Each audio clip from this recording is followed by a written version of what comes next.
I met the woman I thought I'd marry about 4 years ago. It started warm, messy, and real. She was going through a rough patch and I wanted to be there for her. What began as friendship turned into something more before I was ready. I told her we should slow down, that I wasn't sure I could jump in that fast, but things moved anyway. In the first couple months I'd never had a serious girlfriend and I was scared. I told myself I didn't want to hurt her when she was already fragile. Then one night she slept with another guy. That night changed everything. She gave me genital herpes, and it hit me like a freight train. Not just as a blow to my body, but to my heart and my sense of self. I felt broken, worthless, like a joke.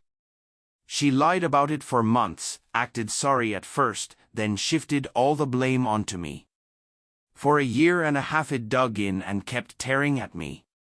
Friends in the room asked the obvious, "Why are you still talking to her?"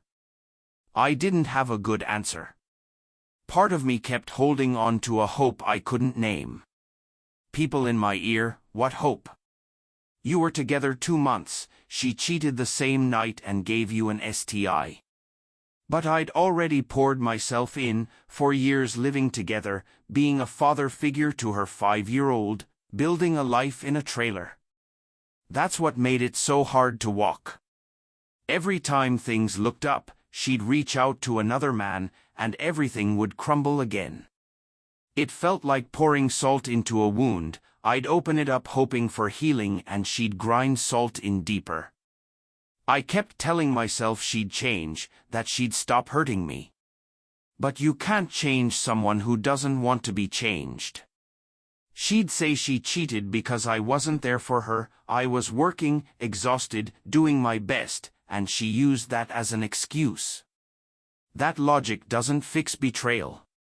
I started to lose myself, day trading to cope, making a lot, losing a lot.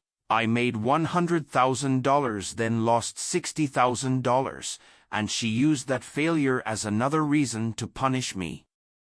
She'd tell me I was the problem, that everything was my fault, and I started to believe it.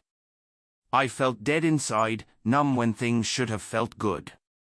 I'd imagine a life with her, then it would get ripped open again. Friends called it a rattlesnake in a paper sack. You can't blame the snake for biting, that's what it does.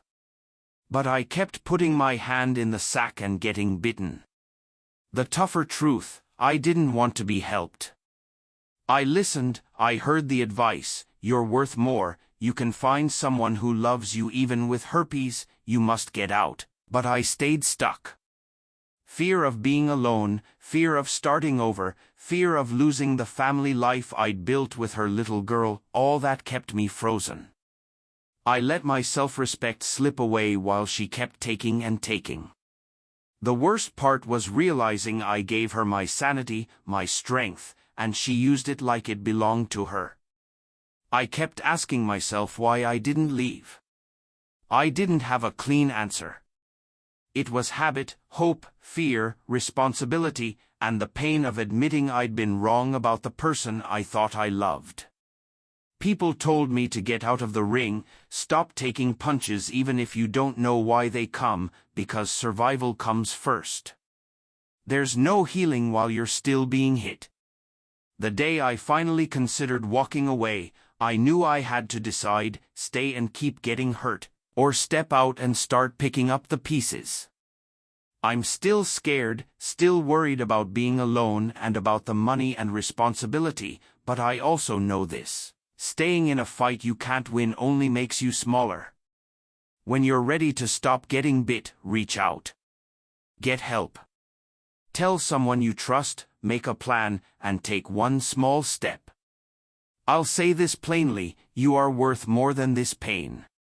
You deserve a life where someone treats you with respect, not a life of being a punching bag or a wallet or a doormat. If any of this hits home, please get help, talk to a friend, or consider therapy. You don't have to carry it alone. If this story spoke to you, share it, comment below, and if you want more of these real talks, subscribe and join the community. Thanks for listening.